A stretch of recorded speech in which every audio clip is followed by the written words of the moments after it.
Chapter 1, A Bad Deal. You guys ready for this deal? We have a lot of money riding on this trade, so do not fuck this up for us.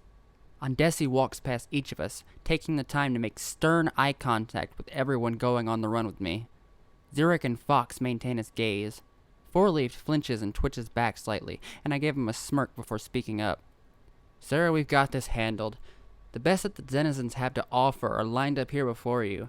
You got Fox here, a black widow who used her charm and wit to swindle thousands of dollars from high-ranking Differian officials.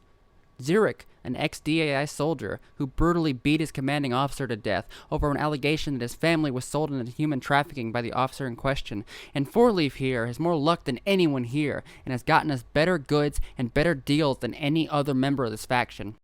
Andesi chuckles and turns to face me head-on. And you, the infamous Domini Ratason. Ah, yes, we've all heard the stories about your days in the City of Angels, your concoctions, your crossing the bosses, but frankly, I don't care about any of that. They're all just stories to me. What matters is what I see with my own eyes, Dom, and frankly, you're one of my best damn runners. I wouldn't trust this job to be headed by anyone but you. Do not let me down. You're dismissed. I nod, leading the quartet to the door where Keraton and Talus are waiting with our weapons and packs. We file out of the building and pile into our truck outside. I sigh, checking my clip for what seems like the 1000th time now, as a means of passing the time. As usual, Fourleaf blabbers on about scrap metal or potatoes or some stupid shit like that. Fox repeatedly tells him to shut up, as she always does, and Zurich shakes his head, focusing on driving to keep his mind off of what I assume to be blowing the poor guy's head into several bloody pieces. Suddenly, a mysterious black vehicle cuts us off, and we have to swerve to avoid it. A small group of masked men pile out with rifles pointed at our vehicle. We watch them carefully, slowly reaching for our hidden weapons in case things go south. They approach our truck, fanning out around us, the man approaching Zurich beginning to speak, warning us. Any of you lay a finger on those triggers, and you'll all be taking a long nap in the asphalt beneath you. Now, I'm sure that you can very well figure out what brings us here, eh? Now, get out of the fucking truck. Slowly. We do so, and he chuckles, moving towards us aggressively. His group, what I size up to be 5 men deep, all with assault rifles, keeping an eye on us from behind him. He pushes me aside, eyeing each one of us down before stepping in front of Fourleaf. You know what I came here for, boy, and I very much appreciate you leading me and my men to this score. Fourleaf shakes from fear and excessive drug use, and winces when the stranger starts to unzip his pack. I glance at Zurich and Fox and nod once, then look back at the 5 goons. Now! The next few moments are a blur for us. In a flash, each of us have our weapons drawn and firing. 2 men fall to my carbine, a third catching one between the eyes from Zurich's rifle. We roll out of the way of the fire we expect to come from the 2 men left standing, but are surprised to hear silence. I glance up, only to see Fox with a 9mm pistol pointed at their leader's head. Either you boys move, I put lead deep inside your boss's gray matter. I am not in the mood to be fucked with right now. Now, drop your weapons and I just might think about letting this asshole here go free and unharmed. They both glance at each other for a moment, curse, and throw down their rifles before taking a few steps towards Fox and their leader, frantically attempting to negotiate. She sighs, shakes her head slightly, appears to mutter something to the leader, then pulls the trigger, causing him to slump to the ground. His last surviving 2 goons rush to him, but with a cold look in her eyes, she aims and fires another 2 shots into them, sending them down as well. I glance up at her again as Zurich and I slowly rise to our feet. She glances down at us. What? I didn't lie. I did think about it. I just didn't really like the prospect of these boys trying to hunt us down again, you know? Now, we're wasting time. Let's get moving. I exchange a glance with Zurich, then look at her, my jaw clenched. Hold on. Let me take care of something first. I walk over to Fourleaf, clenching my fists and slamming my right into his jaw hard. He collapses, clutching it, and I yank him back up to his feet. I strike him again with the left elbow, shattering his jaw and sending him to the ground for the 2nd time, causing him to spit blood on the pavement. Feeling satisfied, I pull out my 9mm and press it into his temples, scowling down at him. Fucking traitor, I hope you burn in hell, you double-crossing scumbag. With those words, I squeeze the trigger and send a bullet straight through his fried brain. He slumps back and I stand up, grabbing his pack and holstering my pistol. Come on, let's go. Zurich, Fox, and I secure our packs and return to our vehicle. After a few minutes, we pass a few run-down buildings. I glance up towards the partially intact windows, wary of their potential as strategic lookout posts. The three of us exchange knowing looks and speed up to put as much distance between us and them as possible. After another few miles, we decide to stop for a bit to refresh ourselves. We find a small pub and pull into the parking lot before going inside and walking up to the bar. The bartender looks at us for a moment before wordlessly providing each of us with a beer. We sit for a quick drink before paying and leaving. After another few minutes of driving, a roadblock begins to appear on the horizon. As it grows suddenly, I tap Zurich's shoulder and point to it. I think we should go around. I'm pretty sure this is Elysium Nation. The place is run by Raelios Akotekos gang members who aren't very fond of outsiders. Zurich nods in affirmation, and I glance around. We turn left here, follow the road for a few miles, then cut back after passing the gang turf. We're meeting our contact just outside the Ziffer city limits. We could attempt to go straight through, but I feel like it wouldn't be wise to risk angering yet another gang. It only takes a matter of a few minutes of driving the scenic route before we're approaching the city limits in the far background. A few minutes later, and we're being flagged down by a man wearing a Hemlock Grove uniform outside of an unimposing makeshift building beside the road. Stop where you are! What business do you have coming near this outpost? This building is strictly Grove territory. Speak now before I have my superior order me to execute the lot of you. Peace, friend. We come in peace. My comrades and I have business with Chorus.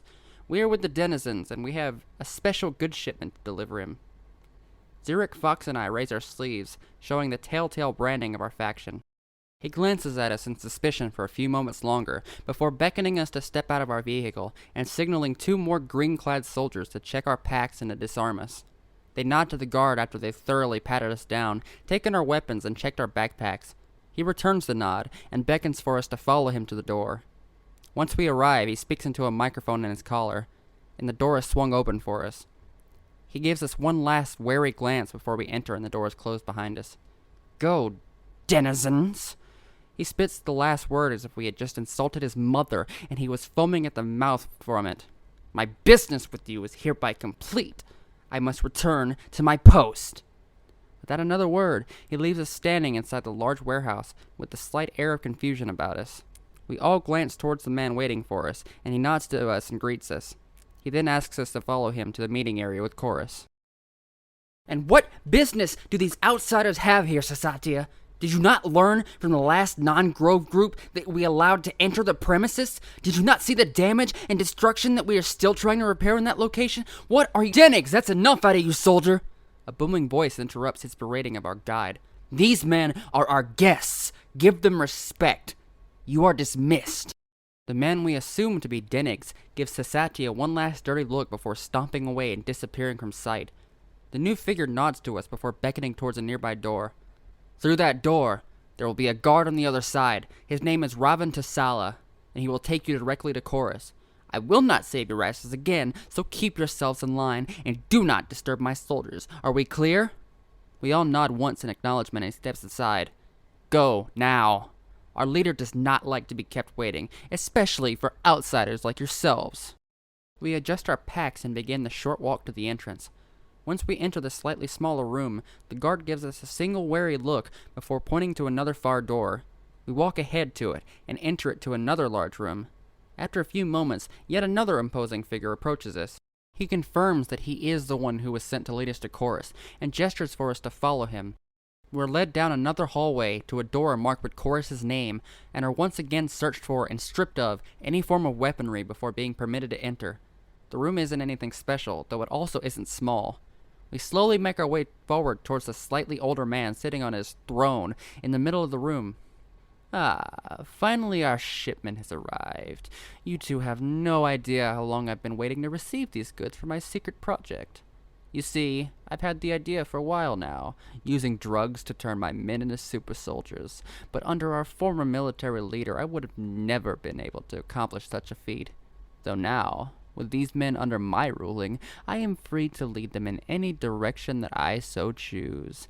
And personally, the direction of an army of unstoppable soldiers 100 times that of any normal human's power is a fairly wise tactical choice, wouldn't you think so? Chorus chuckles as if someone just told him a joke. Of course not. All you care about is profit, so I shall pay you handsomely. But before we discuss profit, I would like you to meet a dear possession of mine. It's adapting nicely to its new home, and I imagine it will be far happier as a test subject for my scientist cocktails. Bring forth the test subject. Two guards disappeared deeper into the building, reappearing soon thereafter with a large cubic shape of some sort covered in a sheet. The sheet is whisked away to reveal a medium-sized cage containing a small, trembling figure. As the figure turns towards everyone, we can see its features a little more easily. The figure is a young woman no older than 20, dirty, bruised, and battered from God knows what has already been happening to her in this wicked place. She glances from each of our faces, seemingly taking in our features, before Chorus again speaks up. She may be tiny, but this little bitch has quite some fight in her. Some of my soldiers suggested we make her a slave, but I knew she would just rebel and cause trouble. Even when we had first acquired her, she killed 2 of my men before they could finally subdue her. She's a tough one, so I have no doubt that she will withstand all the punishment that these drugs can give her. But enough of the small talk. The reason you came to my humble abode in the first place. Bring me the goods. I take our packs and bring them forward, placing them at his feet before stepping back to the place that I was standing. I notice Fox glancing around nervously and hatefully at the soldiers watching us, waiting for us to make a wrong move so they can be upon us. Zurich, on the other hand, is gritting his teeth, having never been a fan of the men around him whom he often called nothing more than misogynistic savages. Chorus leans down slowly to pick up one of the pouches of drugs, eyes glued to us the entire time. He pulls it into his lap and slowly opens it, glancing inside and taking out one of the inhalers held inside it. He smirks at us before pressing the open end to his mouth and squeezing the release trigger, inhaling the vapor inside.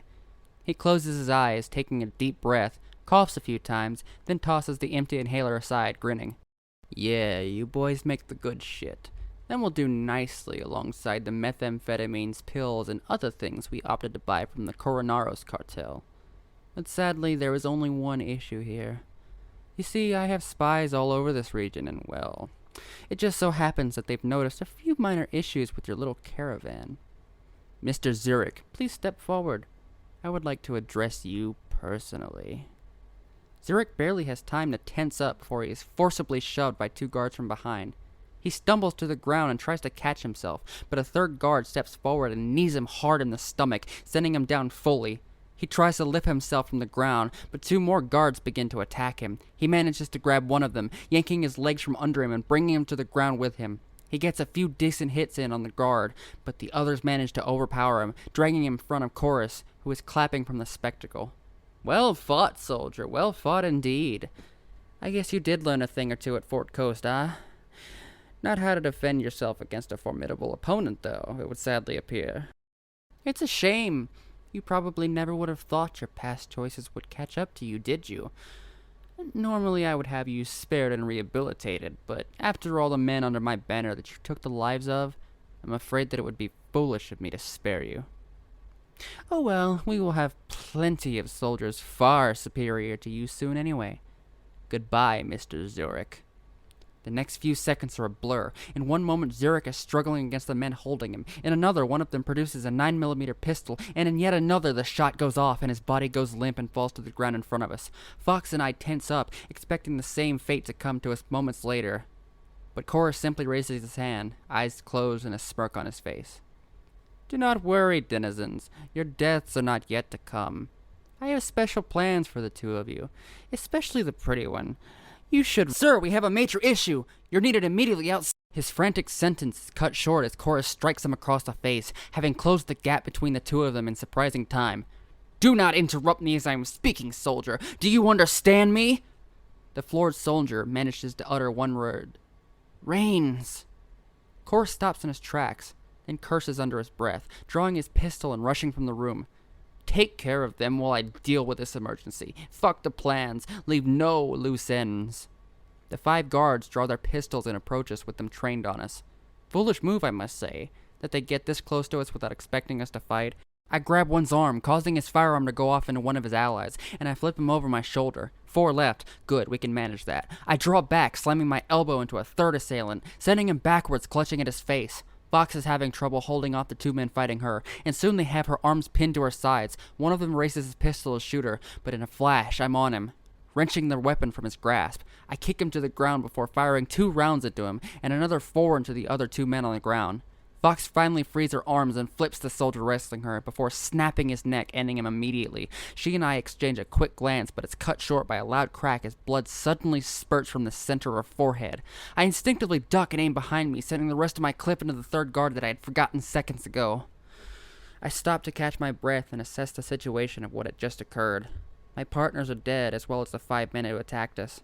The only ones left alive are myself and the girl. I noticed that she had somehow survived the firefight and was now watching me intently. I glanced at the lock on our cage and began to search the fallen guard's pockets for the key to it. After finding it in the third man's jacket, I carry it to the cage and unlock it, slowly opening the door. You attack me, I shoot you. Are we clear? I ask her firmly with a touch of friendliness in my voice. She nods, and I help her out of the cage. She stretches for a bit, then viciously kicks one of the dead guards beside her. Take that, you dirty kick. Fucking kick. Cunt! Stomp. She stops to catch her breath and slumps over panting. I can tell that these next few hours will be interesting, and I can only imagine what the two of us are about to have thrown at us. Only time will tell, and its lips are currently sealed. Fuck this glorified turf war.